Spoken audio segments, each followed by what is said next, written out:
Morjesta! Tänään testataan, saadaanko me lisää äänenpainelukua vaimennusmatolla. Eli tässä testissä mulla on käytettävissä yksi arkki vaimennusmattoa. Ja mä käytän sen tänne kontin alueelle pelkästään. Ja katsotaan, saadaanko me sillä lisää äänenpainetta. Elikkä mulla on nyt pelkästään tämä 8 tuuman suppari käytössä. Eli mullahan tässä oli 6,5 tuumainen samanlainen ennen, mutta se ei riittänyt aivan tämän mun 18 tuumaisen kaverina. Elikkä ne korkeat, tuo soitti siis korkeat, tämä soitti matalat, mutta tuon korkeat ei piisannut tämän matalille. Eli se tässä oli niinku se ongelma. Eli mä päivitin tämän 8 tuumaseen. Tämä on vaan tommonen pikaversio, minkä mä tulostin tohon noin, että sain ton 8 tuumaisen tähän testiin. Mä teen tähän varmaan jonkun paremmasta jossain vaiheessa. Kun kerkiä varmaan puussa teen sitten tähän ainakin se etulevy, mutta katsotaan sitä sitten myöhemmin, jos tosiaan tää Infinite Buffle tässä pysyy tää. Mistä tää 18 tuumainen tässä on. Eli tuo tosiaan pois käytöstä. Eli tämä toimii nyt passiivisäteilijänä. Eli me hävitään aika paljon äänenpaineessa tämän takia, koska tämähän heiluu tää nyt aivan vapaasti. Mut juu, ei siitä sen enempää. Eli me otetaan eka tästä autosta maksimipiikki äänenpaineluku. Tai mä otinkin sen jo, mä pistän vaikka tähän sen näkyviin. Eli täältä tuli 57 Hz 133,33 desibeliä, mikä on suhteellisen vähän, mutta se johtuu tosiaan tästä näin, kun tämä passo tässä ei ole käytössä nyt ollenkaan. Eli se heiluu se vapaasti nyt vaan, niin se syö se äänenpaineen. Kun laittaa tuon kiinni, tai niin kuin toimintaa ihan pikkutehollekin vaan, me saa heti huomattavasti lisää äänenpainetta. Mutta joo, sitten laittaa tuota STP-vaimennusmattoa tänne konttiin vaan, ja katsotaan miten paljon se vaikutti lukuun. No niin, ja nyt mä tänne laitoin jo vaimennusmattoa jonkun verran. Elikkä mä täältä suljin tommosen ilmanvaihtoräppänä, mikä tossa kohtaa on. Elikkä tämä yleensä vaikuttaa kaikista eniten äänenpaineeseen, koska tämä hengittää ne paineet pihalle ja se on suoraan taaksepäin, kun se hengittää ne. Eli mä oon itse huomannut, että kaikki reijät, mitkä on niinku suoraan taaksepäin, niin ne heikentää äänenpainelukua melkoisesti. Eli niinku tää luukuskin, täälläkin on vaikka reikiä täällä näin, niin nuokin vaikuttaa siihen äänenpaineeseen jonkun verran. Ja täällä on mahdottomat reijät tuollakin takana, mutta en mä siihen koskenut ollenkaan, pelkästään tähän näin. Tällä kertaa. Tosiaan mä sen sitä sulin, ja tuo vaikuttaa monesti sen noin 0,5 desibeliä äänenpaineeseen, kun tuon vaan tosta sulkee. Eli se äänenpaine ei pääse karkaa tuolta suoraan taaksepäin. Ja se on mun mielestä se pahin asia. Sitten mä tämmöisiä muitakin reikiä tuosta sulin, mitä tässä nyt oli tuossa lähettyvillä. Ja mitään muuta muutosta mä en tänne tehnyt.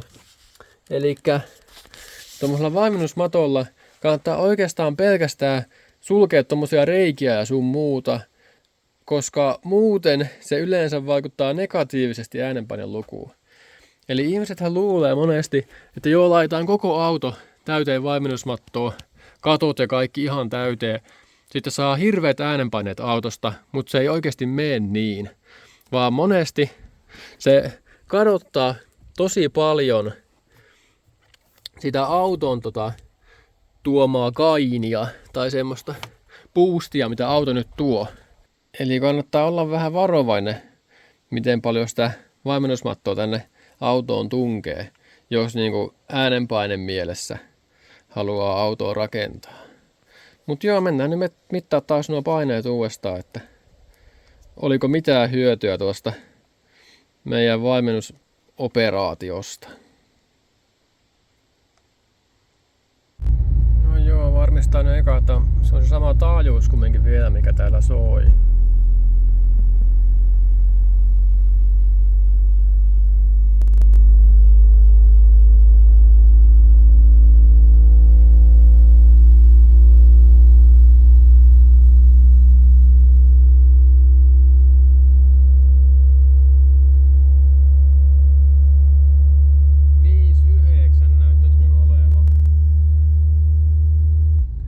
se olisi nyt vähän niin korkeampi, mutta me laitetaan lisää tasoa, niin yleensä tuo taajuus vähän laskee siitä. No joo, kokeillaan sitä 5.9 tästä nyt alkuun vaikka. Otetaan tuolta se 5.9 ja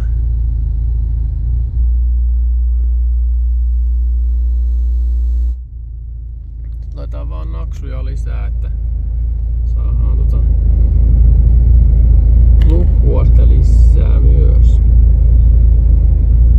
Eikä laitetaan tästä nyt yksi naksu lisää.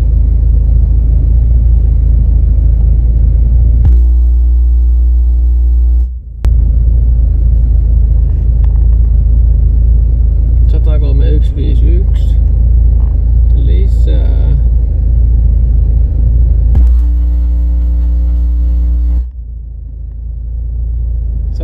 Kolme lisää.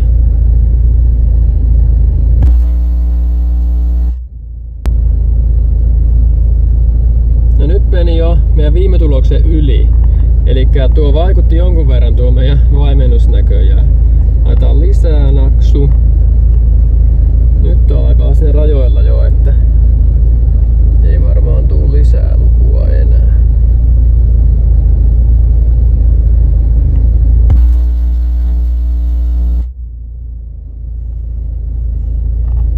Ihan pikkasen tuli. Kokeillaan vielä yksi naksu.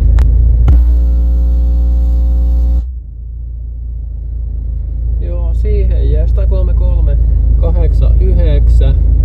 Sitten vaihdetaan taajuutta vähän sen meillähän nyt tuli tuo 5.9, niin se voi olla se 5.8 parempi.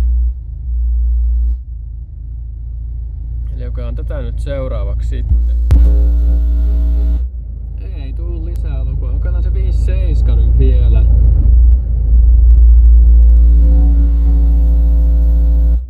Aika mielenkiintoinen juttu. Elikkä me saatiin aika lailla tasan 0,5 desibeliä lisää lukua, mutta meidän taajuus vaihtui aika niinku erikoisesti 5.9. 5.9 nyt. Kokeillaan vielä tämä kattolukku auki huvin vuoksi.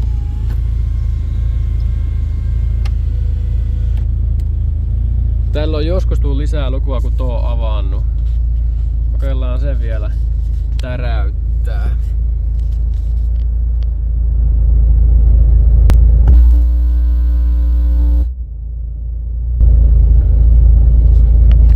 Joo, ei auttanut tuokaan näköjään.